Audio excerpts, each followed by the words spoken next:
오늘 우리에게 주신 하나님 말씀은 마가복음 6장 23절에서 29절까지 말씀입니다. 마가복음 6장 23절에서 29절까지 말씀입니다. 신약성경 62면에 있습니다.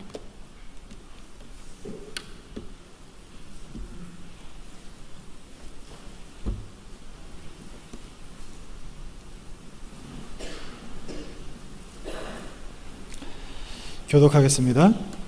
또 맹세하기를 무엇이든지 내가 내게 구하면 내 나라의 절반까지라도 주리라 하거늘 그가 나가서 그 어머니에게 말하되 내가 무엇을 구하리이까? 그 어머니가 이르되 세례 요한의 머리를 구하라 하니 그가 곧 왕에게 급히 들어가 구하여 이르되 세례 요한의 머리를 소반에 얹어 곧 내게 주기를 원하옵나이다 하니 왕이 심히 근심하나 자기가 맹세한 것과 그 앉은 자들로 인하여 그를 거절할 수 없는지라. 왕이 곧 시위병 하나를 보내어 요한의 머리를 가져오라 명하니 그 사람이 나가 옥에서 요한을 목베어 그 머리를 소반에 얹어다가 소녀에게 주니 소녀가 이것을 그 어머니에게 주니라. 함께 봅니다. 요한의 제자들이 듣고 와서 시체를 가져다가 장사하니라. 아멘. 한 주간 동안 나의 등 뒤에 계셨던 주님이 이 예배 시간에는 우리 안에 임재하시기를 간절히 소망합니다. 말씀에 앞서 우리 잠시 한 가지 소리를 들어보도록 하겠습니다. 소리를 들으시고 이 소리가 어떠한 소리이신지 한번 속으로 맞춰보시면 좋겠습니다.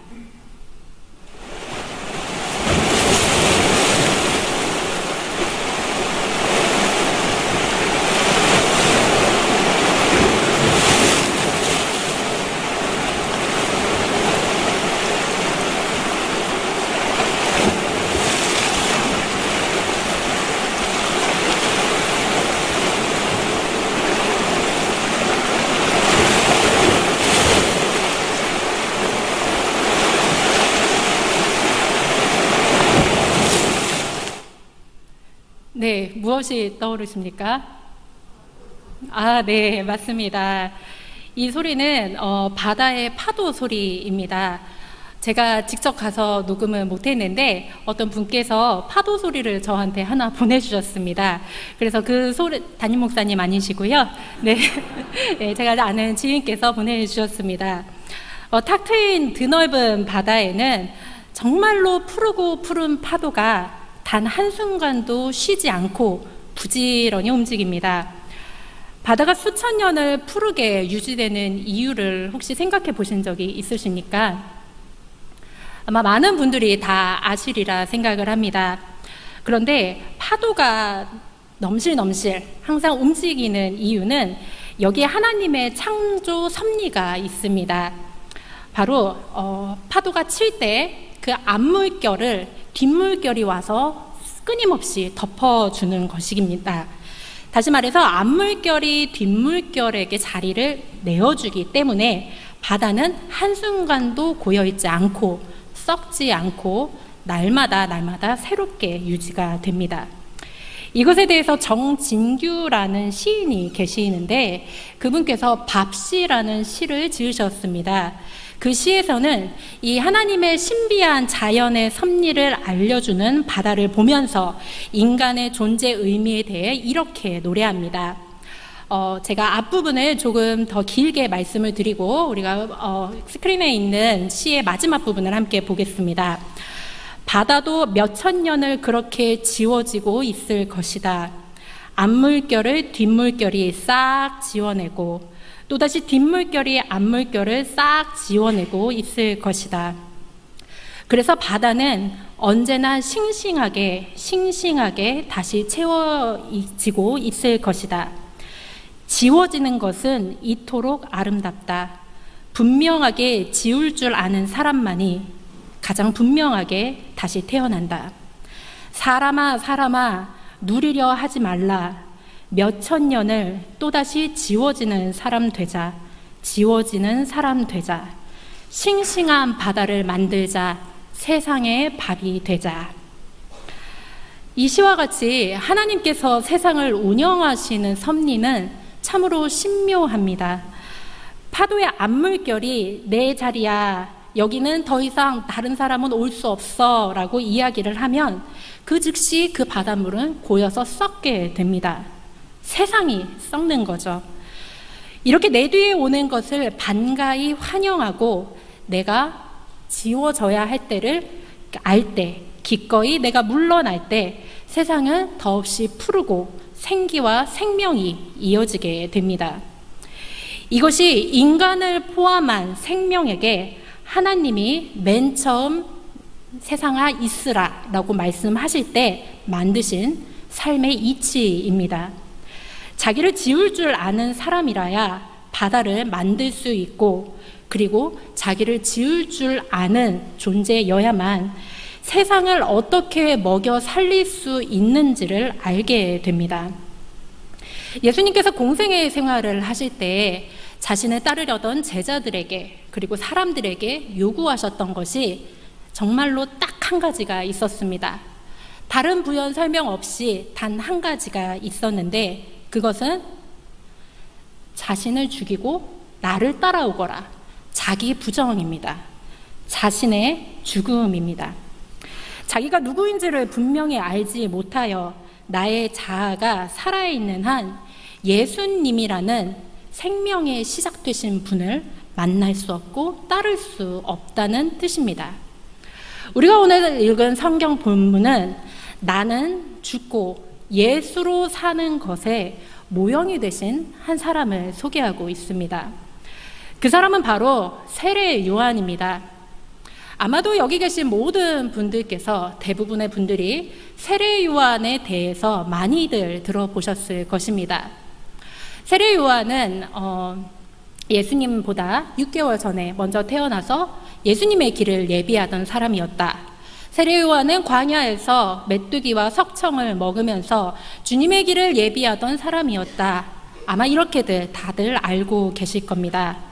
오늘은 세례 요한의 마지막 죽음의 부분을 함께 우리가 읽었는데 처음부터 세례 요한의 삶의 처음부터 세례 요한의 죽음의 마지막까지 요한의 길을 따라 걸으며 우리가 말씀을 통해 몇 가지 깨달음을 얻으려고 합니다. 그리스도인들이 자신의 삶의 전체에 걸쳐서 대답을 해야 되는 질문이 있습니다. 이것은 한 사람도 예외가 없습니다.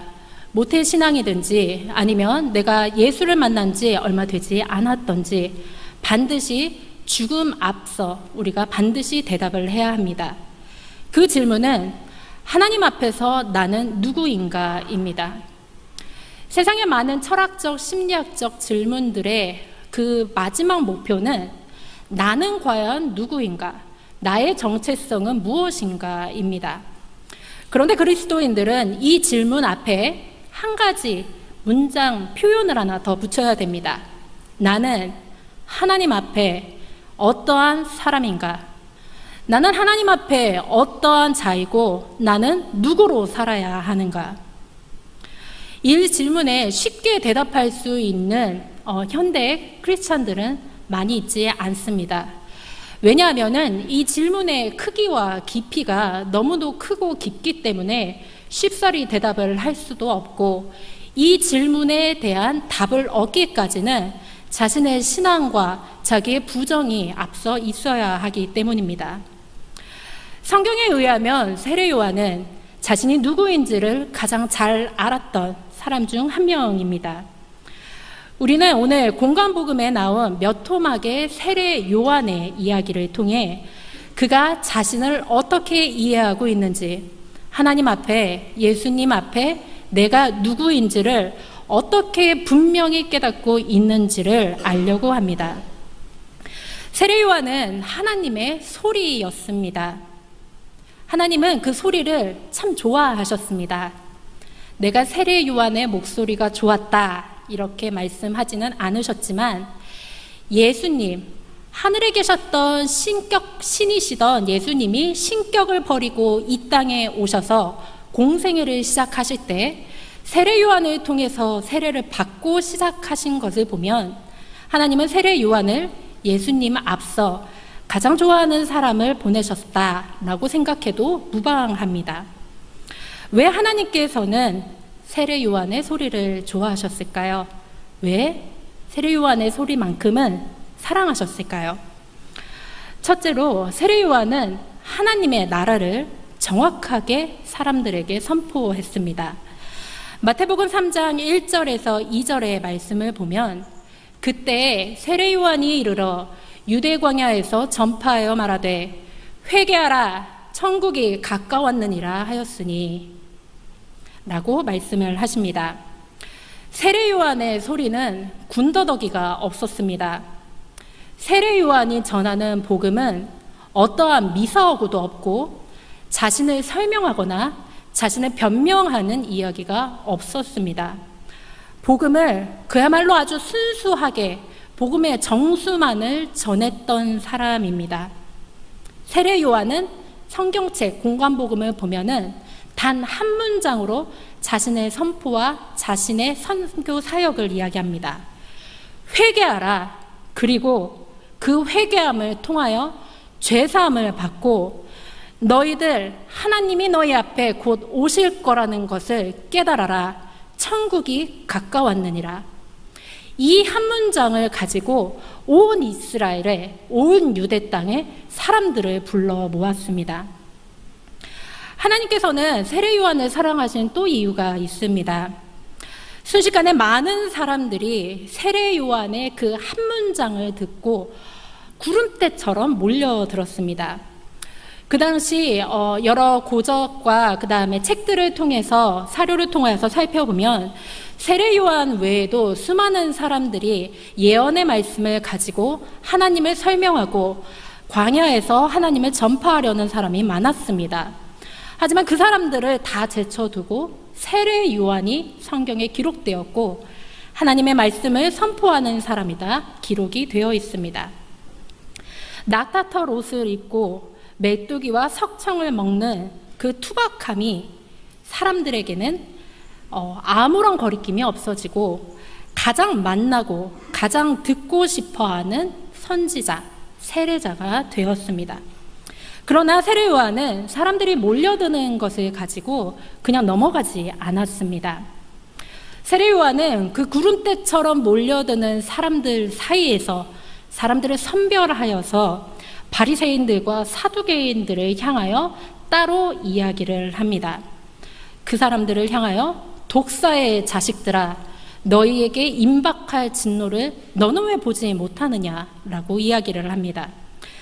마태복음 3장 7절에서 9절까지의 말씀을 보면 요한이 많은 바리새인들과 사두개인들이 세례를 베푸는 대로 오는 것을 보고 이르되 독사의 자식들아 누가 너희를 가르쳐 임박한 진노를 피하라 하더냐.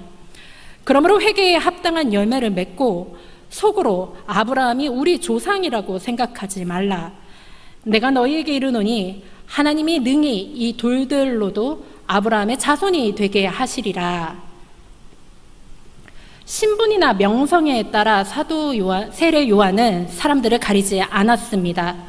오히려 사람들의 신분이나 명성 그리고 그 사람이 가지고 있는 학식과 재물과 상관없이 하나님이 말씀하신 복음 회개하라.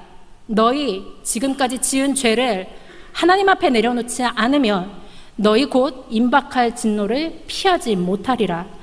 아주 정확한 메시지를 사람들에게 선포하였습니다. 꾀부리지 말고 너희 요령 피지 말고 회개에 합당한 것을 받아라. 제가 만약에 하나님이었다면 세례 요한의 이 선포와 메시지가 아주 속이 시원하고 사람들에게 아주 본이 되는 메시지였다. 좋았지 않았을까? 하나님의 마음은 그러한 마음이시지 않았을까? 종종 성경을 읽으며 상상해 봅니다. 세례 요한이 하나님의 소리가 된, 그리고 하나님이 기뻐하시는 소리가 된 이유는 이것만이 아닙니다. 세례 요한은 내세 우리가 죽음 이후에 갈 천국뿐만이 아니라 이 땅에서 이루어져야 할 하나님의 나라까지 너무나 정확하게 선포를 합니다. 누가복음 3장 10절에서 14절에 보면은 무리가 물어 이르되 우리가 무엇을 하리이까? 라고 세례 요한에게 묻습니다. 그러자 세례 요한은 이렇게 대답합니다. 옷 2벌 있는 자는 옷 없는 자에게 나눠줄 것이요 먹을 것이 있는 자도 그렇게 할 것이니라 하고 세리들도 세례를 받고자 하여 와서 이르되 선생이여 우리는 무엇을 하리이까 하매 이르되 부과된 것 외에는 거두지 말라 하고 군인들도 물어 이르되 우리는 무엇을 하리이까 하매 이르되 사람에게서 강탈하지 말고 거짓으로 고발하지 말고 받은 급료를 족한 줄로 알라 하니라 라고 고했습니다. 세례 요한의 선포의 말씀을 보면 세례 요한은 단 한 번도 하나님의 나라를 추상적으로 말하지 않았습니다. 관념적으로도 말하지 않았습니다. 모든 골짜기가 메워지고 모든 산과 낮은 산이 낮아지고 굽은 것이 곧아지고 험한 길이 평탄하여질 것이라고 말하면서 우리가 죽음 이후에 갈 천국이 곧 임할 것이다. 하나님께서 너에게 곧 임할 것이다를 이야기하면서 이 땅 위에서 우리가 어떻게 그리스도인으로 이 땅을 하나님의 땅으로 바꾸어 갈 것인지도 아주 자세히 이야기를 하고 있습니다. 우리는 예수 믿고 구원받는다고 하니 반드시 죽음 이후의 내세를 많이 생각합니다. 하지만 세례 요한은 내세의 천국뿐만이 아니라 이 땅에 이루어질 예수 그리스도의 도래와 하나님의 나라를 함께 생각하였습니다. 하나님 보시기에 이것은 소리 중에 소리였고 아마도 메시지 중에 메시지였을 것입니다. 이 땅에 이루어져야 할 하나님의 나라까지 이야기했기에 세례 요한은 본문의 말씀처럼 헤롯에게 직언할 수 있었을 것입니다. 헤롯은 분봉왕이었습니다. 로마 제국을 다스리는 황제는 아니었으나 유대 땅 이스라엘을 다스리는 군주 중에 한 명이었습니다. 너무나 포악하고 잔인하여서 여러 고대사 역사에서 자세히 기록될 정도로 헤롯 왕은 사람들을 죽이기를 서슴지 않았고 자신들의 왕권을 지키기 위하여서 자신의 친족들을 살해하는 것을 서슴지 않았던 자로 기억을 합니다. 이러한 헤롯이 자신의 남동생 필립의 아내 헤로디아를 자신의 아내로 불법으로 받아들였습니다. 어떻게 보면 친족 간의 불륜일 수도 있고 나라에 전혀 본이 안 되는 일이었을 것입니다. 그럼에도 불구하고 그 당시 신하로 있었던 수많은 사람들 중 직언을 하는 사람은 아무도 없었습니다. 로마의 분봉왕이었으나 로마의 권력은 절대적이었기에 모든 사람은 헤롯 왕의 결정을 옹호하고 박수를 쳤습니다. 단 한 사람, 세례 요한만 제외하고는 모든 사람이 헤롯 왕의 결정에 반기를 들지 않았습니다. 요한은 이 시기에 세상에 절대 권력자가 있는 이 시기에 담대히 헤롯 왕을 책망을 했습니다. 아마도 세례 요한은 옥에 갇힐 수도 있다, 자신의 목숨이 사라질 수도 있다라는 것을 예상했었을 것입니다. 그런데 세례 요한은 내가 죽을 것인가, 내가 살 것인가를 생각하지 않고 말할 수 있는 담대함과 말할 수 있는 진실함과 용기가 있었습니다. 그것은 왜일까요? 그것은 세례 요한에게는 다른 사람이 가지지 못한 진실한 뿌리 내릴 땅이 있었기 때문입니다. 당시 사람들은 세례 요한을 만나기 위해서 온 전역에서 세례 요한 앞으로 나와왔습니다. 그에게 지혜를 얻으려, 그에게 세례를 받으려, 그에게 말씀을 들으려 정말로 많은 사람들이 몰렸다 성경에 기록이 되어 있습니다. 어떤 사람들은 세례 요한이 자신들이 대대로 기다려오던 메시아라고도 생각을 했습니다. 그야말로 슈퍼스타.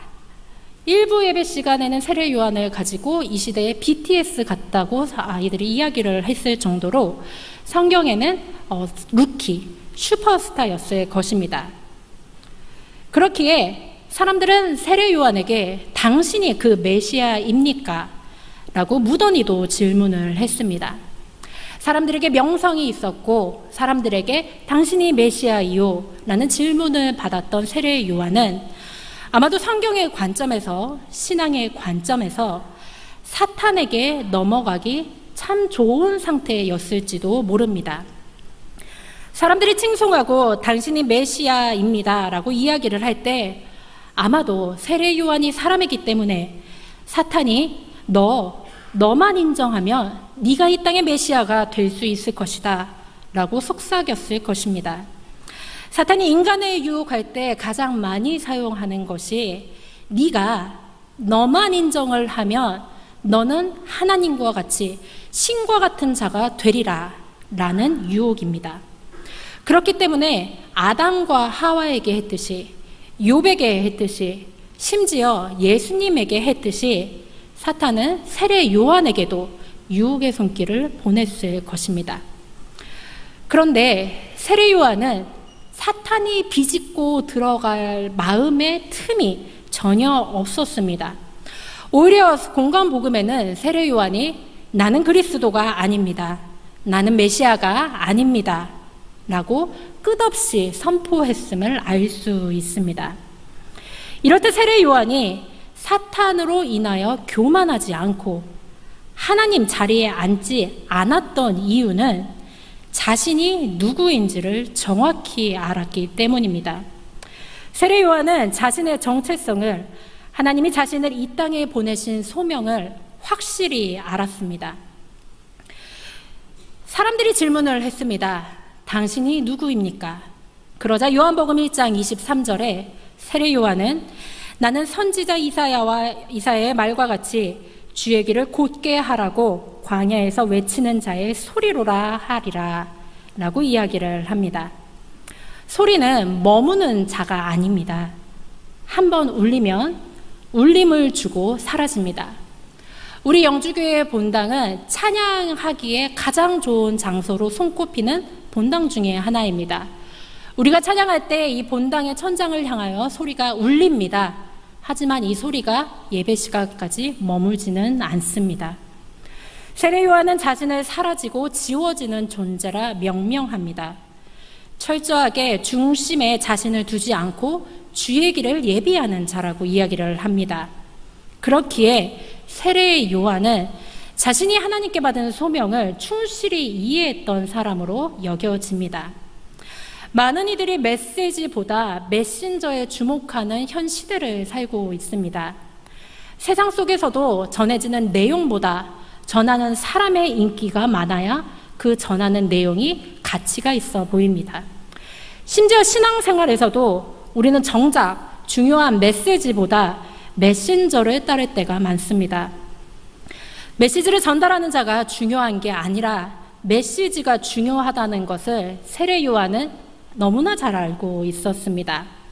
무엇을 말했냐보다 누가 말했는지가 더 중요한 이 시대에 세례 요한은 너희가 듣는 그 말씀이 사람으로부터 나온 것이냐 아니면 하나님으로부터 온 것이냐 이것을 사람에게 반문합니다.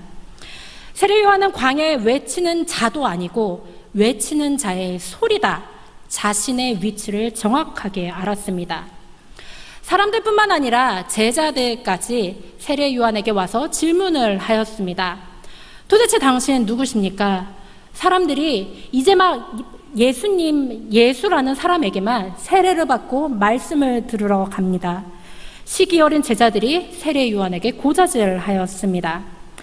당신이 세례를 주었던 그 젊은 청년 예수가 세례 요한보다 이윽고 사람들에게 더 인기가 많고 사람들이 더 따르는 자로 통용이 되고 있었습니다. 그러자 세례 요한은 요한복음 3장 30절에 이렇게 이야기를 합니다. 그는 흥하여야 하겠고 나는 쇠하여야 하리라 하니라. 세례 요한의 답은 사람은 하늘이 주시지 아니하면 아무것도 받을 수 없다. 나는 그리스도가 아니다. 그분 앞에 단지 사명을 띠고 온 사람이지 난 메시아가 아니다. 그렇기 때문에 그분은 더욱 커지셔야 하고 나는 더욱 작아져야 한다. 라고 이야기를 합니다. 공관복음에 나온 세례 요한의 몇 가지 이야기들을 보자면 세례 요한은 자신을 소리라 칭합니다. 그리고 자신은 준비를 하는 사람입니다. 본식을 준비하는 사람이라 이야기를 합니다.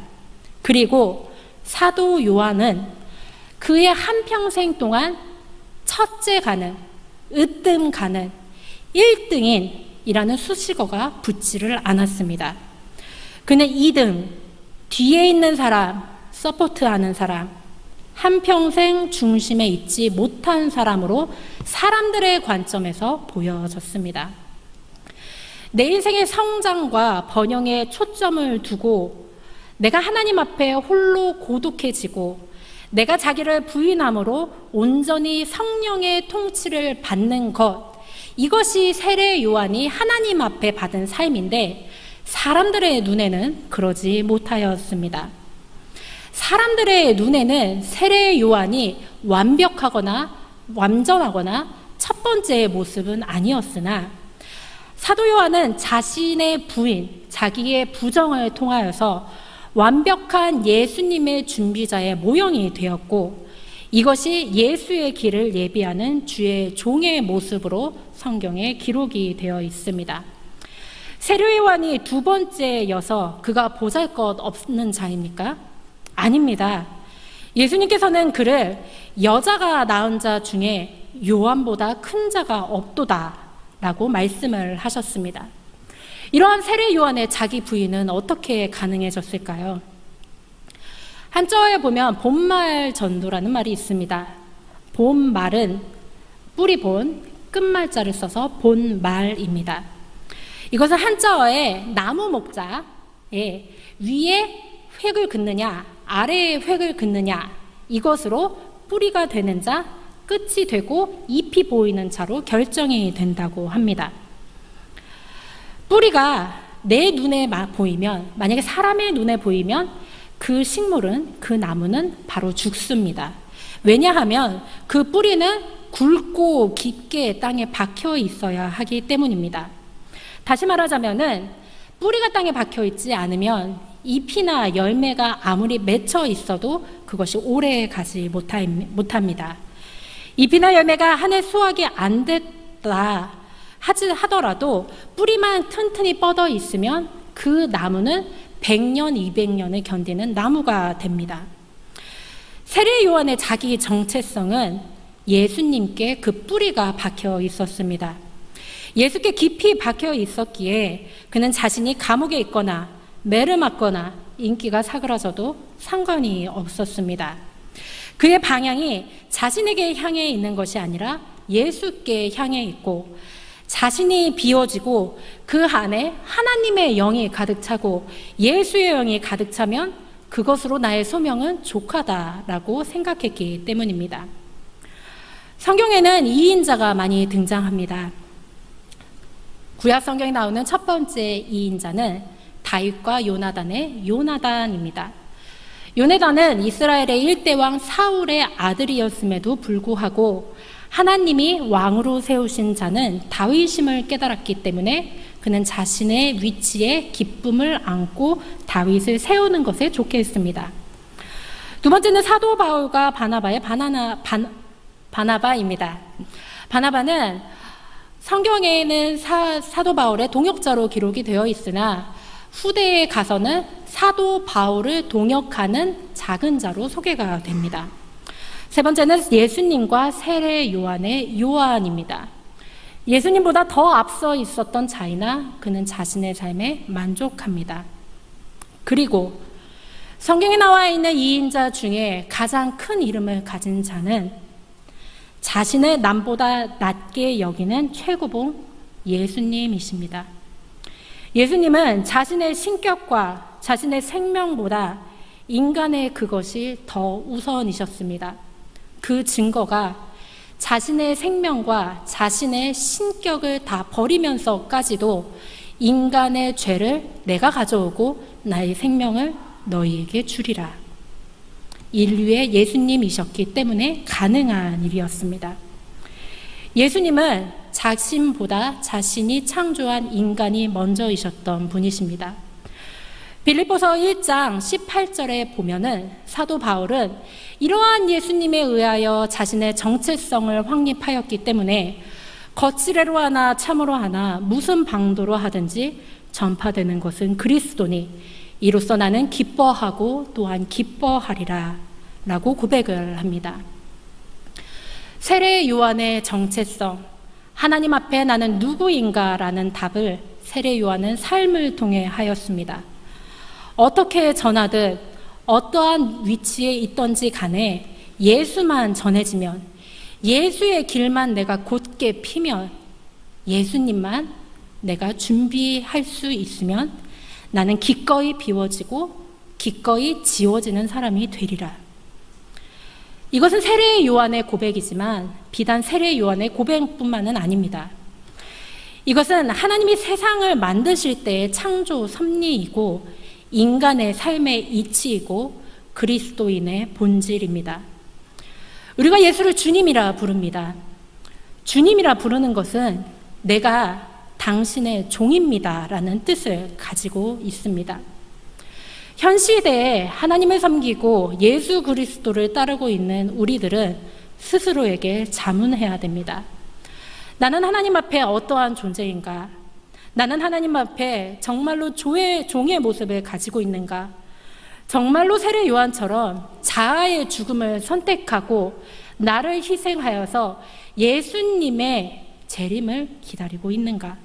예수님이 이 땅에 이루실 뜻을 나를 통해 이루시길 바라고 있는가?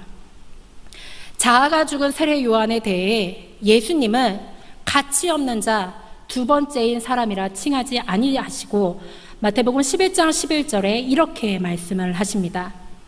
내가 진실로 너에게 말하노니 여자가 낳은 자 중에 세례 요한보다 큰 자가 일어남이 없도다. 우리는 오늘 예배당의 문을 나서고 나면 다시금 주중에 세상 속에서 살게 됩니다. 명예와 학식과 재물과 가정과 관계와 이 모든 것들이 나를 표현하는 말이라 우리는 여기고 이 가운데서 1등이 되어야 한다. 대한민국의 1등 주의에 사로잡혀서 또한 열심히 세상을 살아갈 수가 있습니다. 그런데 하나님께서는 오늘 세례 요한의 말씀을 통하여서 우리에게 이것을 물으십니다. 너는 하나님 앞에서 넘버원이 되는 것이 중요한가? 아니면 온리원이 되는 것이 중요한가? 너는 첫 번째가 되는 것이 중요한가? 하나님 앞에서 유일한 가치가 있는 존재가 되는 것이 중요한가?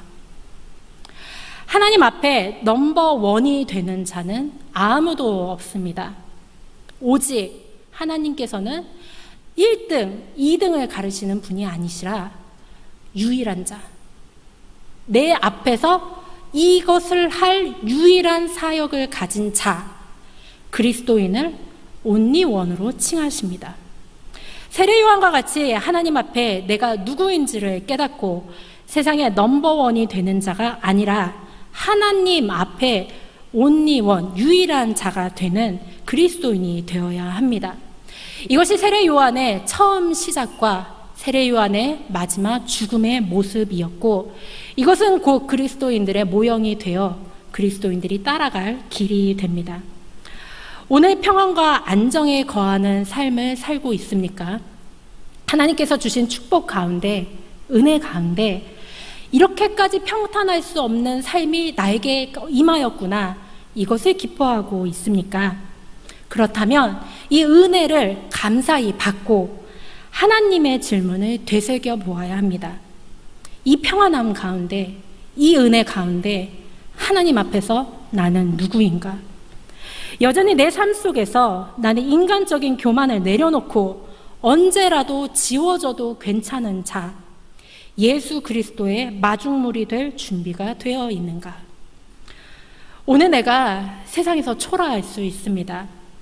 견딜 수 없는 존재의 가벼움에 고통받을 수도 있습니다. 내가 20대, 40대, 60대, 80대에 이르기까지 이룬 것이 하나도 없는 것 같고, 내 곁에 사람이 없은 것도 같고, 내가 가진 것도 없고, 나의 명성도 없어서 내가 너무나 초라하고 아무것도 아닌 자 같이 보입니까? 하나님께서 이 세상을 창조하신 이후로 수없이 많은 시간이, 인간이 계산할 수 없는 시간에 흘렀습니다. 하나님의 창조하신 이 세상에 창세기 1장 1절을 주신 그 날부터 무한대의 시간 속에 이 지구와 인류가 거하고 있습니다. 이 긴 시간을 생각할 때 나는 지구에 잠시 머물다 가는 먼지와도 같은 시간의 무게를 가진 자입니다. 이 먼지와도 같은 나의 존재가 인간 앞에서는 아무것도 아닌 것처럼 여겨질 수 있으나 세례 요한의 그 짧고 허망한 죽음, 예수님 앞에 잠깐 머물렀다 사라진 소리 같은 존재가 예수님 앞에서는 여자가 낳은 자 중에 이보다 큰 자가 없도다 라는 말을 들을 수 있는 그리스도인이 되어야 합니다. 메시아에게 공생애 시작하라는 하나님의 세례를 주게 되어 인류를 구원하는 예수님의 마중물이 된 자가 바로 이 세례 요한입니다. 하나님은 우리가 상상할 수도 없는 크고 거대한 역사 속에서 나를 소명이라는 이름으로 오늘도 부르십니다. 내가 가치 없는 자가 아니라 이 무한대의 시간 속에서 잠시 없어져 가는 존재가 아니라 하나님께서는 이 자리에 너의 가치가 유일하게 필요하다. 너는 내 앞에서 유일하고 온전한 존재이다. 라고 우리를 지금도 부르십니다. 오늘도 날마다 나를 지워내고 날마다 나를 부인하여서 그리스도의 종으로 서길 원합니다. 주인의 자리와 종의 자리를 전도하시는 것이 아니라 하나님의 역사 속에서 세례 요한과 같이 가치로운 자의 모습이 되어 우리 영주 교회가 하나님 앞에서 한 주 동안 그리스도의 나라를 확장하는 유일한 존재가 되기를 주님의 이름으로 축복합니다. 우리 함께 기도하겠습니다.